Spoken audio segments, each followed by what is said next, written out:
Welcome to Tradewinds. My name is John Gold and I'm the CEO. Come on in and let me show you inside.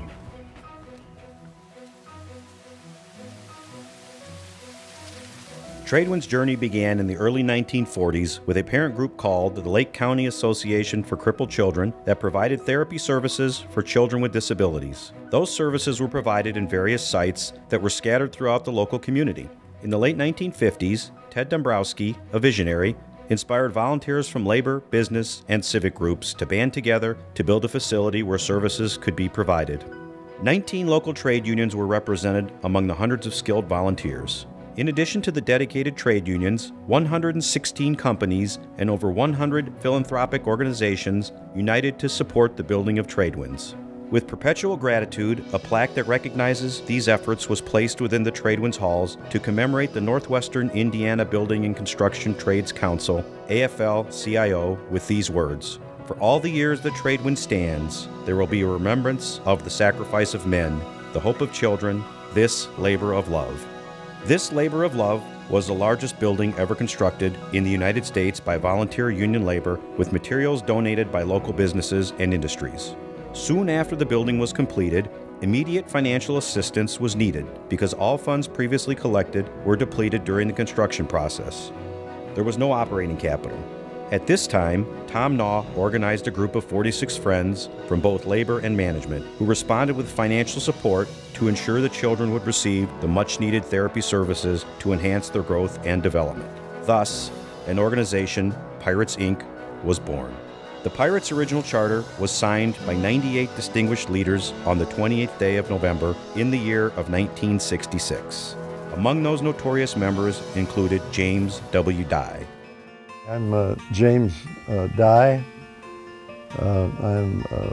We call it JWD Management, which are my initials. We do investment management, some farm work and investments for the family. And we're also involved in the Jim and Betty Dye Foundation, which is a foundation for granting scholarships to high school students in Northwest Indiana. I got out of the service in 1956, came back to work at our family lumber business. And the following year, which was in 1957, I got a call from Dombrowski, Ted Dombrowski, who was the director of the Easter Seal Society, as is known then, and the Lake County Easter Seal Society. Ted Dombrowski was a super individual, but he had to do so much promoting to get support so that we could have children taken care of without monetary restrictions if the people couldn't afford it.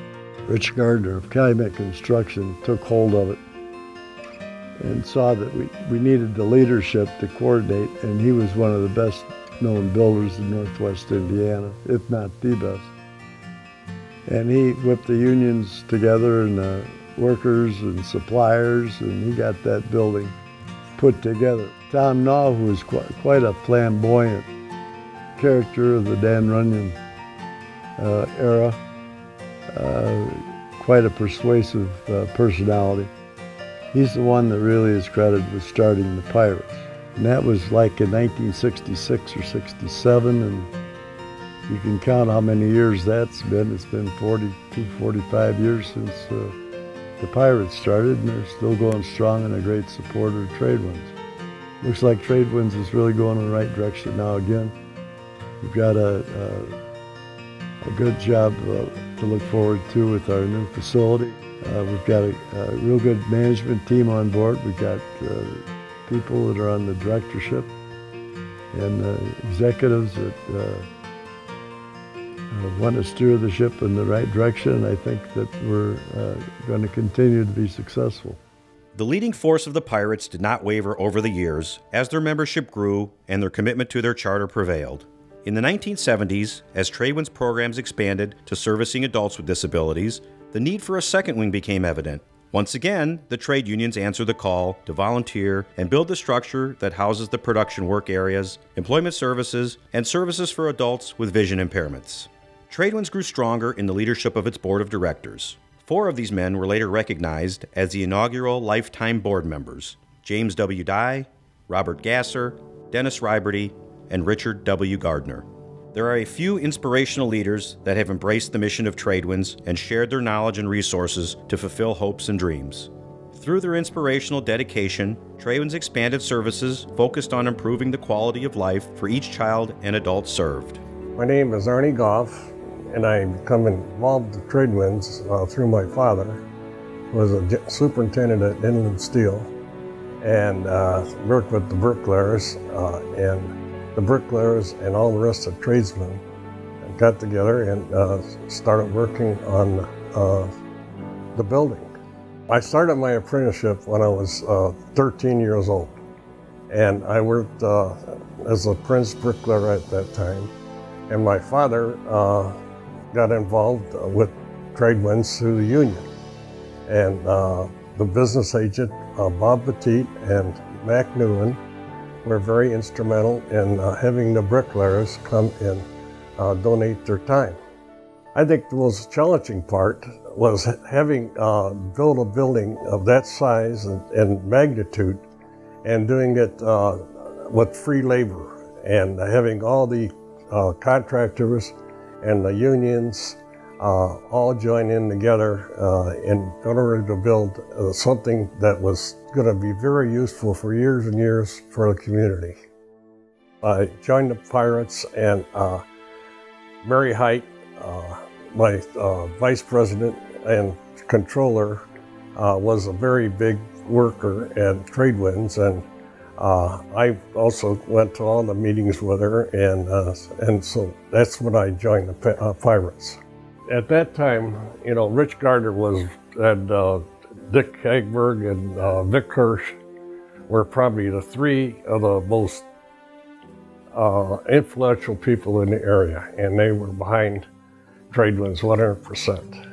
As another decade passed, Tradewinds continued to grow, developing innovative activities and services to meet the unique needs of the children with special needs and adults with a range of abilities that participated in Tradewinds programs. In the 1980s, Tradewinds joined the NISH program, which today is known as the Ability One program, which legislatively sets aside federal contracts for bid for agencies that serve people with significant disabilities.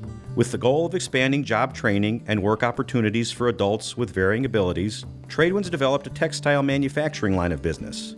In addition, consumers also receive training and work opportunities in our general production area, as well as our sign shop.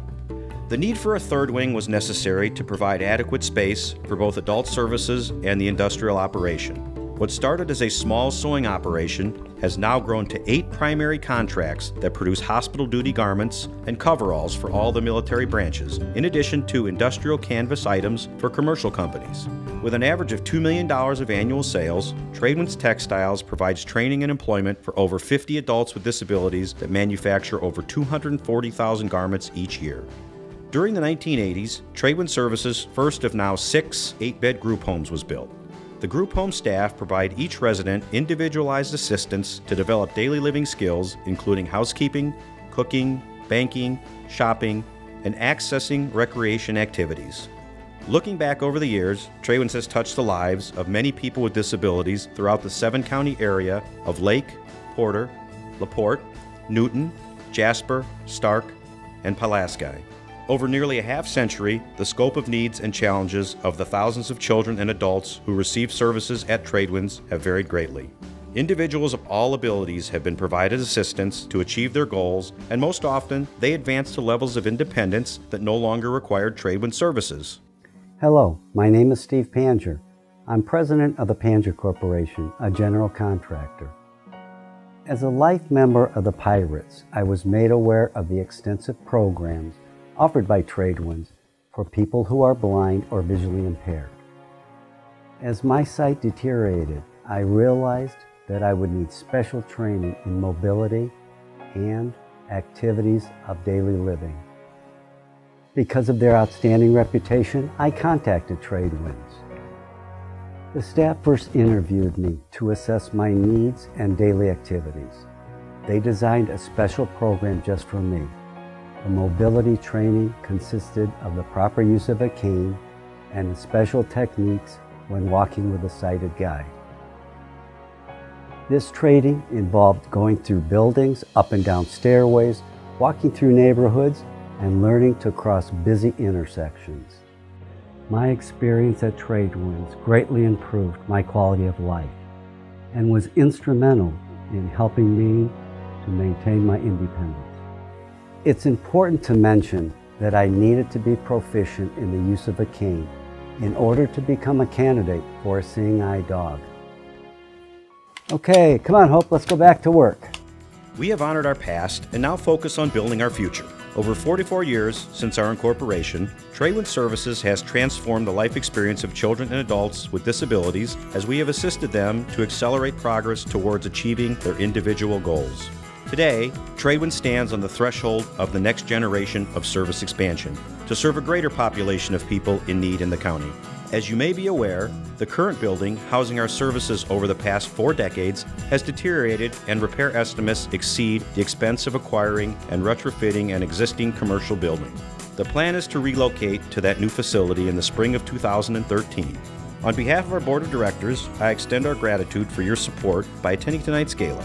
Your contributions are positively impacting not just Tradewinds as an agency, but more important, you are making an individual impact in the life of a child with special needs to be able to express themselves in words for the first time, or enabling an adult with a significant disability to earn their first paycheck and experience pride for the first time after struggling through their academic years. Special recognition is due to the Pirates, who established their charter as a philanthropic group 1 year before Tradewinds was incorporated, specifically to support the mission of Tradewinds. Over 45 years, the Pirates' contributions have totaled over $2.5 million, primarily due to the trade union members who dedicated themselves to the words of the original charter, pledging themselves to an annual voyage, which they would not return without 100 pieces of gold. We have also honored the visionary leaders from our past who believed in Tradewinds' mission and who enabled the dreams of people with disabilities to become reality. Imagine the lasting impact you are making on the next generation of adults and children with special needs that participate in Tradewinds programs. Thanks for checking out Tradewinds, and thanks for all of your support over the years. Ready? 1, 2, 3. All right, good job.